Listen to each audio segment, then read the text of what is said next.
INSAT app open చేయగానే interface అయితే ఇలా ఉంటుంది. వీడియో మీద క్లిక్ చేసి న్యూ ఆప్షన్ మీద క్లిక్ చేయాలి. క్లిక్ చేసిన తర్వాత ఫోటో మీద క్లిక్ చేసి ఫొటోస్ అయితే యాడ్ అనేది చేసుకోవాలి. నేనైతే ఫొటోస్ అయితే యాడ్ అనేది చేసుకుంటున్నాను.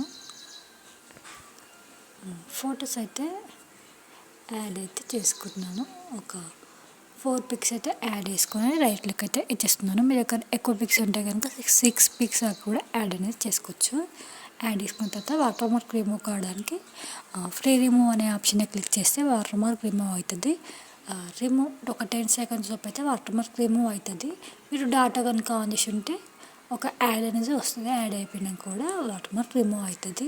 రిమూవ్ అయిన తర్వాత అయితే ఫొటోస్ అయితే ఫుల్ స్క్రీన్లో అయితే జూమ్ అనేది చేసుకోవాలి. మంచి ఫుల్ స్క్రీన్లో మంచిగా జూమ్ అయితే వేసుకోవాలి. 9:16 అయితే సెలెక్ట్ చేసుకోవాలి. ముందే చేసుకున్న తర్వాత ఇట్లయితే జూమ్ చేసుకుంటే మంచి ఫుల్ స్క్రీన్లో అయితే ఉంటుంది అన్నమాట. మంచిగా ఫొటోస్ అని మంచి ఫుల్ స్క్రీన్లో మంచిగా కనిపిస్తుంది. అండ్ నెక్స్ట్ వచ్చేసి మళ్ళీ ఫొటోస్ మీద డాట్ మీద క్లిక్ చేస్తే వీడియోలో క్లిక్ చేస్తే మనకైతే ఈ ట్రాన్స్లేటర్స్ ఎఫెక్ట్స్ అనేది వస్తాయి.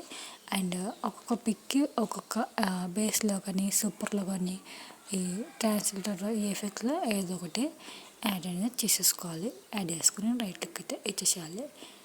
నెక్స్ట్ వచ్చేసి అయితే పిప్ అనే ఆప్షన్ని సెలెక్ట్ చేసుకొని వీడియో మీద క్లిక్ చేసి టెంప్లెట్ని అయితే యాడ్ చేసుకోవాలి. టెంప్లెట్ యాడ్ చేసుకున్న తర్వాత టెంప్లెట్ని అయితే ఇలా జూమ్ చేసుకోవాలి. జూమ్ చేసుకొని బ్లెండింగ్ ఆప్షన్లో స్క్రీన్ ఆప్షన్ తీసుకొని రైట్ క్లిక్ ఇచ్చేసేయాలి. మీకు ఈ టెంప్లెట్ లింక్ కనుక కావాలంటే డిస్క్రిప్షన్ లింక్ ఇస్తాను, మీరు అక్కడికి వెళ్ళి డౌన్లోడ్ చేసుకోండి. అండ్ టెంప్లెట్కి ఉన్న వాల్యూ మొత్తం కూడా ఆఫ్ అనేది చేసేసుకోవాలి.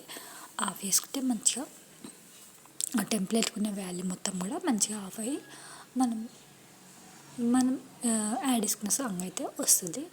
అండ్ చూసారు కదా ఎంత బ్యాక్గ్రౌండ్ ఎంత బ్యూటిఫుల్గా ప్లే అవుతుందో. అండ్ నెక్స్ట్ వచ్చేసి పిప్ అనే ఆప్షన్ మళ్ళీ క్లిక్ చేసి వీడియో మీద క్లిక్ చేసి లిరిక్స్ వీడియోని అయితే యాడ్ అనేది చేసుకోవాలి. లిరిక్స్ వీడియోని యాడ్ చేసుకున్న తర్వాత సేమ్ ప్రాసెస్ బ్లెండింగ్ అనే ఆప్షన్ క్లిక్ చేసి స్క్రీన్ ఆప్షన్ అయితే సెలెక్ట్ చేసుకుని రైట్ క్లిక్ అయితే ఇచ్చేసేయాలి. చేస్తే మనకు ఆటోమేటిక్గా స్క్రీన్ మీద మంచిగా లిరిక్స్ వీడియో అయితే యాడ్ అయిన తర్వాతనైతే మనం నెక్స్ట్ వచ్చేసి లిరిక్స్ వీడియోని కొద్దిగా కిందికి పెట్టేసుకుంటే మంచిగా చూడడానికి మంచిగా వీడియో అయితే బాగా కనిపిస్తుంది. అండ్ నెక్స్ట్ వచ్చేసి రైట్ క్లిక్ అయితే ఇచ్చేసేయాలి. ఇచ్చేసేసి ఎక్స్పోర్ట్ అయితే చేసేసుకోవాలి. వీడియో మనం ఎక్స్పోర్ట్ చేసే ముందు అయితే ఇట్లా చూసేసుకోవాలి కరెక్ట్గా ఏమన్నా మిస్టేక్స్ ఉన్నాయా అనేసి చూసేసుకోవాలి.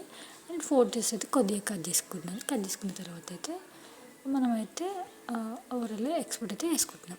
720p సెలెక్ట్ చేసుకొని ఎక్స్పోర్ట్ ఆప్షన్ సెలెక్ట్ చేసుకుంటే వీడియో అనేది సేవ్ అవుతుంది.